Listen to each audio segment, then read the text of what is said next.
बिस्मिल्लाहिर्रहमानिर्रहीम अस्सलाम वालेकुम। सऊदी इन्फो यूट्यूब चैनल में आपके खुशामदीद कहते हैं। एटीएम कार्ड आपकी जेब में हो, कोड भी आपने किसी को ना दिया हो और फिर भी आपके अकाउंट में से पेमेंट कट जाए, ये मुमकिन है। वो कैसे होता है मैं आपको बताता हूँ। लास्ट टाइम मैंने आपके साथ एक वीडियो शेयर की थी जो मेरे साथ हुआ है और अकाउंट से पेमेंट कटी है।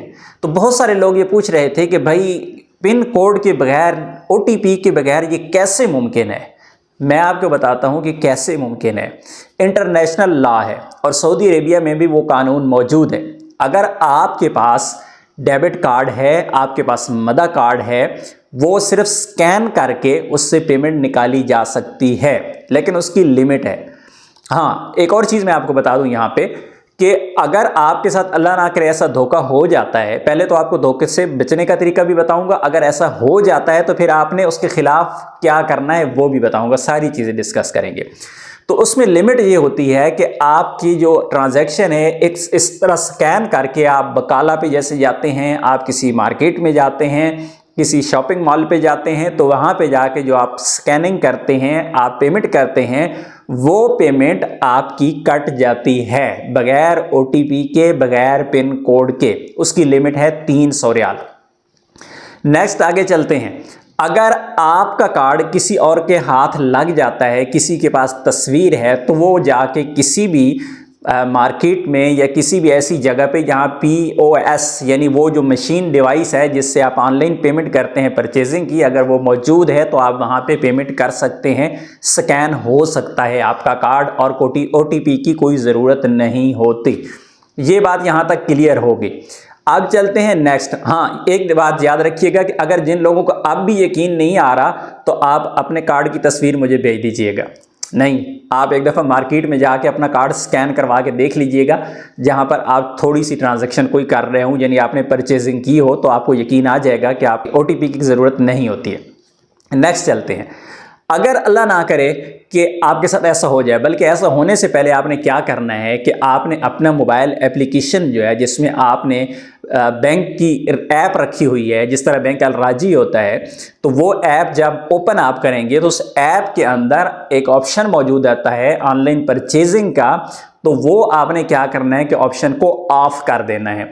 जब उसे ऑफ कर देंगे वहां से, तो फिर आपका कार्ड गुम हो जाए, आपके कार्ड की तस्वीर किसी के पास हो जाए, फिर आपके कार्ड से ये वाली ऑनलाइन ट्रांजैक्शन नहीं हो सकती। ये सिर्फ इसी सूरत में होती है कि उसके अंदर, ऐप के अंदर आपने सिस्टम में एक्टिव किया हुआ है, आपने अलाउ की हुई है परचेजिंग, तो फिर आपके कार्ड से पेमेंट कट जाती है। अगर आपने बंद कर रखा है तो फिर कोई मसला नहीं है, किसी के पास तस्वीर चली जाए, किसी के पास कार्ड चला जाए, कोई भी नहीं कर सकता। अब आ जाते हैं नेक्स्ट स्टेप पे। अगर अल्लाह ना करे कि आपका कार्ड भी चोरी हो गया या तस्वीर किसी ने बना ली और आपके जो ऐप है उसके अंदर आपकी जो ऑनलाइन परचेजिंग का ऑप्शन है वो भी ऑन किया हुआ है, अगर ऐसा हो गया तो फिर आप क्या करेंगे? सबसे पहले तो आपने कोशिश ये करनी है कि ऐप में जाके पहला काम आपने करना है कि अपना कार्ड आपने ब्लॉक कर देना है। ऐप के अंदर ही ऑप्शन मौजूद है, आप अपने कार्ड को ब्लॉक कर सकते हैं। आपका कार्ड ब्लॉक हो जाएगा तो फिर आपका कार्ड दूसरी जगह पे यूज नहीं हो सकता। लेकिन अगर आपकी पेमेंट कट चुकी है तो आप उसे क्लेम कैसे करेंगे? हाँ, क्लेम करने के लिए ज़रूरी है जो शराइत हैं बुनियादी। बैंक को आप क्लेम करेंगे, बैंक ब्रांच जाएंगे, एक तरीका ये है। दूसरा अबशिर से आप क्लेम करेंगे, वो भी मैं आपको बताता हूँ। बैंक में जाके आपने क्लेम करना है कि मेरा कार्ड मेरे पास था, मैंने OTP किसी को शेयर नहीं किया और मेरे अकाउंट से पेमेंट कट गई है। तो बैंक वाले उसको डालते हैं उसमें वेरिफिकेशन में, जिसमें 5 से 45 दिन का टाइम लग सकता है।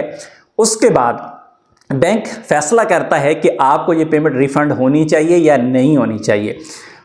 बैंक किस बुनियाद पे फैसला करता है? बैंक ये देखता है कि आपका जब कार्ड चोरी हुआ, ट्रांजैक्शन हुई, तो उसके फौरन बाद आपने कार्ड ब्लॉक किया या नहीं किया।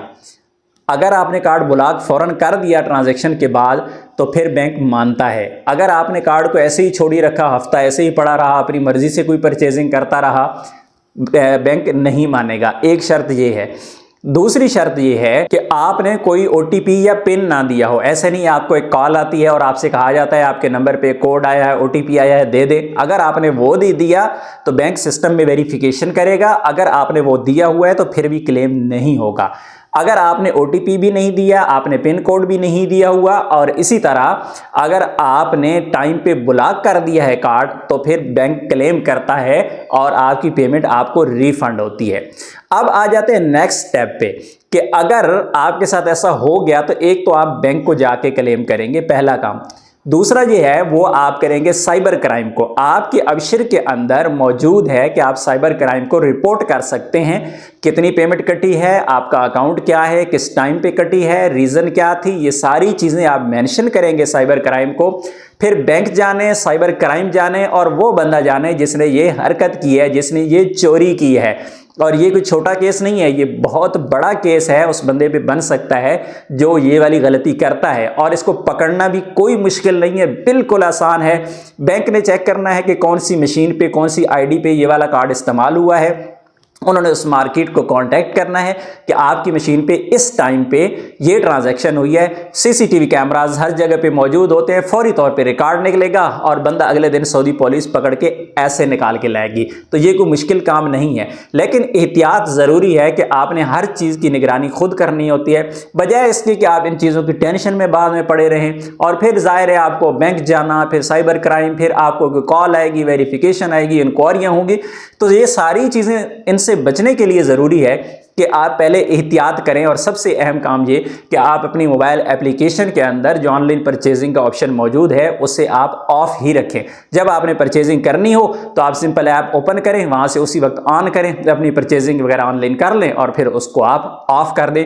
इस तरह आपका कार्ड कहीं भी इस्तेमाल नहीं होगा। मुझे उम्मीद है कि आपको पूरी बात समझ आ गई होगी। मिलते हैं नेक्स्ट वीडियो में, तब तक के लिए इजाज़त दीजिए। अल्लाह हाफिज़।